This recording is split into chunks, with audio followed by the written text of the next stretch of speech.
Assalamualaikum warahmatullahi wabarakatuh. Pada mata kuliah geometri transformasi ini yang diampu oleh Ibu Kurnia Ahadiah SSI MSI, di sini saya akan menjelaskan mengenai pencerminan atau refleksi. Jadi sebuah pencerminan pada sebuah garis G adalah fungsi mu G yang ditetapkan untuk setiap titik P pada bidang Euclid V sebagai berikut. Yang A bisa dilihat pada gambar 2.11a. Jika P elemen dari G, maka mu G ini, P ini akan sama dengan P. Mu GP ini adalah pencerminan dari P. Yang kedua, dilihat pada gambar 2.11b. Jika P bukan elemen G, maka mu GP itu sama dengan Hi. Sehingga apa? Sehingga G merupakan sumbu dari ruas garis PH. Misalkan diberikan titik-titik A, B, dan C, serta garis G. Seperti yang terlihat pada gambar 2.12. Nah, kita lukiskan titik A aksen sehingga A aksen ini mu GA. Dan titik B aksen sehingga B aksen sama dengan mu GB. Dan titik C aksen sehingga C aksen sama dengan mu GC. Karena A aksen ini sama dengan mu GA dan A bukan elemen G, maka G merupakan sumbu dari ruas garis A aksen A. Artinya apa? Artinya A aksen ini terletak pada garis L yang melalui A dan tegak lurus terhadap G. Apabila terdapat himpunan N di mana L irisan G, maka AN sama dengan N A aksen. Dan A dengan A aksen ini terletak pada sisi yang berbeda oleh G tadi.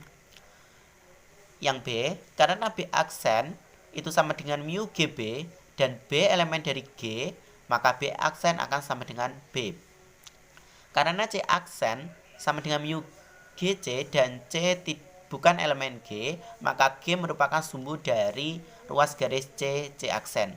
Akibatnya apa di sini? Akibatnya C aksen terletak pada garis M yang melalui C dan akan tegak lurus G.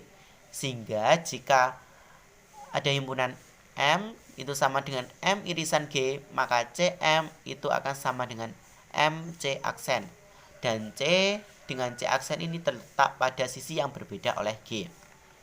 Untuk penggambarannya, pertama buat garis L melalui A yang tegak lurus dengan G.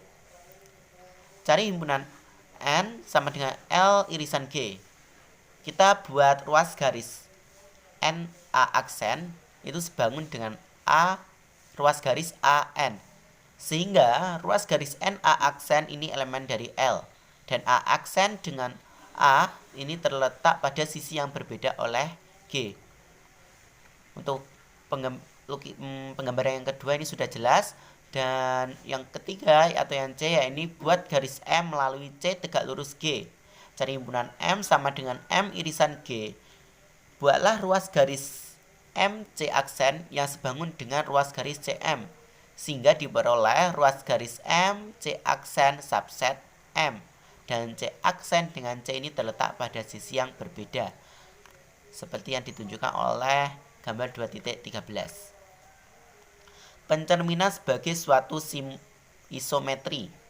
Teorema 2.4. Setiap pencerminan pada garis merupakan suatu isometri lawan. Pembuktiannya berdasarkan definisi 2.1 dan definisi 2.5 serta teorema 2.4, kita dapat menunjukkan melalui 4 tahapan. Yang pertama, A itu pencerminan suatu transformasi, B pencerminan suatu transformasi lawan, C pencerminan suatu isometri, dan D pencerminan suatu isometri lawan. Ambil sebarang pencerminan, misalkan kita namakan dengan mu G. Yang A, kita buktikan dulu bahwa mu G ini sebagai suatu transformasi. Yaitu dengan cara yang pertama, mu G suatu fungsi dari V ke V.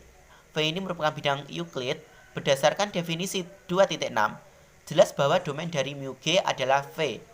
Daerah hasil dari mu G juga pada V, sebab apabila mengambil X yang elemen V dan X elemen G atau X bukan elemen G. Nah, untuk X elemen G, mu Gx ini sama dengan X elemen V. Untuk X bukan elemen G, mu X sama dengan Y, di mana G sumbu dari ruas garis XY. Artinya apa? Artinya ruas garis XY ini subset V, sehingga Y elemen V. Artinya mu G adalah bidang V juga. Jadi mu G suatu fungsi dari V ke V. Yang kedua, mu G suatu fungsi kepada. Kita ambil Y elemen V. Artinya di sini Y elemen G atau Y bukan elemen G. Untuk Y elemen G ada peta X sama dengan Y. Sehingga mu Gx ini sama dengan Y. Untuk Y bukan elemen G, ada X elemen V sehingga G merupakan sumbu dari ruas garis XY. Hal ini berarti bahwa mu Gx sama dengan Y. Artinya Y mempunyai prapeta yaitu X. Karena setiap Y elemen V selalu mempunyai prapeta di anggota V, maka mu G merupakan fungsi kepada. Yang ketiga, mu G suatu fungsi satu-satu. Kita ambil dua titik sebarang A, B, yaitu elemen V. Sehingga mu GA itu sama dengan mu GB. Misalkan C sama dengan mu GA sama dengan mu GB. Artinya apa? Artinya C elemen G atau C bukan elemen G. Untuk C elemen G, maka AB ini akan juga elemen G. Akibatnya mu GA sama dengan A dan mu GB sama dengan B. Jadi dapat disimpulkan A sama dengan B. Untuk C bukan elemen G, G sumbu dari AC dan BC.